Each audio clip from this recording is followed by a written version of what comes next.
Students, so some more questions from chapter number 2 और बस ये हमारे पास फाइनल क्वेश्चंस हैं जो कि मैंने आप लोगों के लिए गैदर किए हुए हैं from our past papers of chapter number 2। सही। अच्छा, अब आपसे क्वेश्चन नंबर 14 में क्या पूछा गया है। क्वेश्चन नंबर 14 में सवाल ये है कि the distance between the points x, y and x plus mu cos theta y plus mu sine theta is. अच्छा, सवाल में सबसे पहले आप देखें कि क्या की टर्म है, पूछा क्या गया है आपसे पूछा गया है द डिस्टेंस। तो इसका मतलब क्या हुआ, हमें कौन सा फॉर्मूला इस्तेमाल करना चाहिए, रेशियो डिवीजन फॉर्मूला? नहीं, हमें डिस्टेंस फॉर्मूला इस्तेमाल करना चाहिए। तो आपने डिस्टेंस फॉर्मूला इस्तेमाल करना है, 2 पॉइंट्स गिवन है और आपने इसके दरमियान डिस्टेंस बताना है। तो इसके लिए आपने क्या करना होगा, दिस इज क्वेश्चन नंबर 14।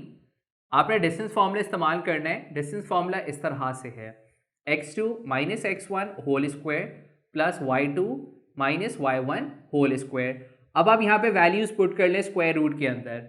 अच्छा, अब हम यहाँ पे पहले वाले पॉइंट को x1 y1 कह दें और दूसरे वाले पॉइंट को, यानी ये हो जाएगा x2 पूरा और ये हो जाएगा हमारे पास y2। तो फॉर्मूले के अकॉर्डिंग x2 माइनस x1, तो ये क्या हो जाएगा हमारे पास, ये हो जाएगा x plus mu cos theta minus x1 which is x, ये रहा whole square plus y2 minus y1 का मतलब क्या है, y क्या है आपके पास, y plus mu sine theta लिख दें आप इसकी जगह, y plus mu sine theta और माइनस y1 कितना है हमारे पास y और ये रहा होल स्क्वायर। सही। अब ये वाले x से ये वाले x को माइनस कर दें, ये वाले y से ये वाले y को माइनस कर लें और आप इसके ऊपर स्क्वायर अप्लाई कर लें। तो ये हो जाएगा mu square cos square theta plus ये कितना हो जाएगा mu square sine square theta. थोड़ा सा और सिंप्लीफाई कर लें, इन दोनों में म्यू स्क्वायर को आप कॉमन ले लें, म्यू स्क्वायर हम कॉमन लेंगे, ब्रैकेट में क्या बचेगा cos square plus sine square, ऐसा ही है। अच्छा, अब आपको एक आइडेंटिटी का फॉर्मूला याद रखना होगा।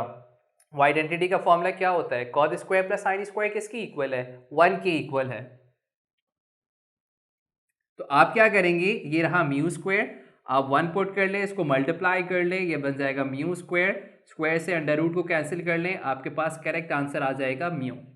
तो इस तरीके से आप क्वेश्चन नंबर 14 का आंसर देंगे। इसके अंदर थोड़ी सी हमें सिंप्लीफिकेशन करनी पड़ी और इसका करेक्ट आंसर क्या है हमारे पास, म्यू। ओके, चलें अब नेक्स्ट क्वेश्चन में आपसे कह रहा है कि the slope of the line 3x minus 5y minus 15 is equal to. अच्छा, अब आप यहाँ पे देखें, आपसे स्लोप फाइंड करने के लिए कहा गया है और आपको दी हुई है इक्वेशन। तो आपको याद रखना होगा, स्लोप फाइंड करने के आपके पास 3-4 फार्मूलाज होते हैं। अब आपने वो वाला फार्मूला इस्तेमाल करना है कि जिसमें एक इक्वेशन दी जाए। तो याद है क्या फार्मूला था हमारे पास, फार्मूला होता है किस तरह से, this is question number 15। So question number 15 is, formula पहले लिख देता हूँ। फार्मूला होता है हमारे पास माइनस ए अपॉन बी। अच्छा, माइनस ए अपॉन बी क्या होता है, ए हम कंसीडर करते हैं x का कोफिशिएंट और b हम कंसीडर कर रहे होते हैं y का कोफिशिएंट। जो भी x के साथ लिखा हुआ है वो x का कोफिशिएंट, जो y के साथ लिखा हुआ है वो y का कोफिशिएंट। तो इसका मतलब क्या हो जाएगा, माइनस ए अपॉन बी का मतलब है माइनस फॉर्मूले का a की जगह 3, b की जगह माइनस 5, माइनस साइन को भी कंसीडर करना है, माइनस से माइनस को कैंसिल कर लें, आपके पास आंसर आ जाएगा 3/5। ओके, सो इस गिवन इक्वेशन का जो स्लोप है वो कितना है, 3/5। ओके, नाउ ये वाला क्वेश्चन रिपीट हुआ है, point of concurrency of medians is, simple theory का क्वेश्चन है, हम इसको पहले भी डिस्कस कर चुके हैं। इसका करेक्ट आंसर क्या है, इसका करेक्ट आंसर है centroid. Yes, the correct answer is centroid.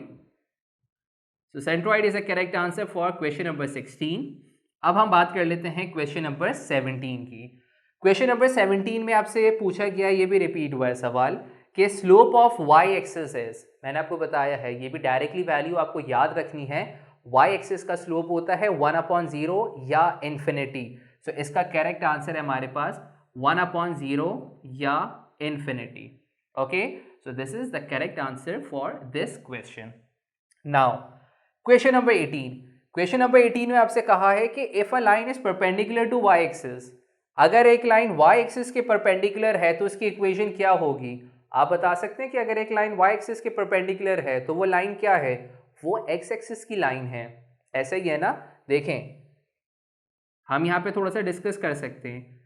ये अगर y एक्सिस है तो एक ऐसी लाइन जो कि इसके परपेंडिकुलर है, इसका मतलब है जो 90 डिग्री बना रही है, अगर ये हमारे पास y एक्सिस है तो वो परपेंडिकुलर लाइन क्या है हमारे पास, x एक्सिस, ऐसा ही है। तो अब आप मुझे बताएं, बेसिकली इस सवाल में थोड़ा सा इनडायरेक्टली आपसे पूछ रहे हैं line perpendicular to y axis, उसकी इक्वेशन, यानी बेसिकली आपसे x एक्सिस की इक्वेशन पूछ रहे हैं। ये भी आपको याद रखना है। क्या याद रखना है?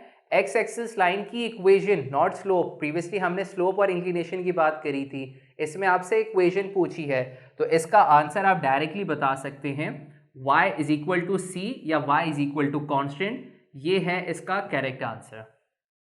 ओके, अच्छा, अब पार्ट नंबर 19 में आपसे क्या कहा है? पार्ट 19 में कहा है कि if a line is parallel to x axis, अगर एक लाइन एक्स एक्सिस के पैरेलल है तो एक्स एक्सिस के पैरेलल जो लाइन है वो आपके पास क्या होगी?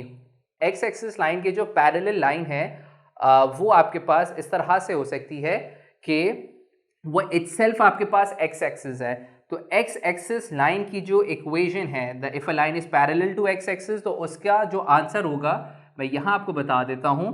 इसका करेक्ट आंसर है हमारे पास y is equal to C. Okay, y is equal to C. अच्छा, यहां पे रोके, मैं आपको एक छोटी सी बात क्लियर करना चाह रहा हूं। अगर आपसे ये कहा जाए, क्या कहा जाए कि सिंपल एक्स एक्सिस लाइन की इक्वेशन बताएं और वाई एक्सिस लाइन की इक्वेशन बताएं, ये पॉइंट मैं यहाँ लिख लेता हूँ, आपके काम आएगा। अगर आपसे कहा गया, एक छोटी सी बात है कि equation of for instance x axis, तो इसका जो आंसर है वो है y इज इक्वल टू 0, ठीक है।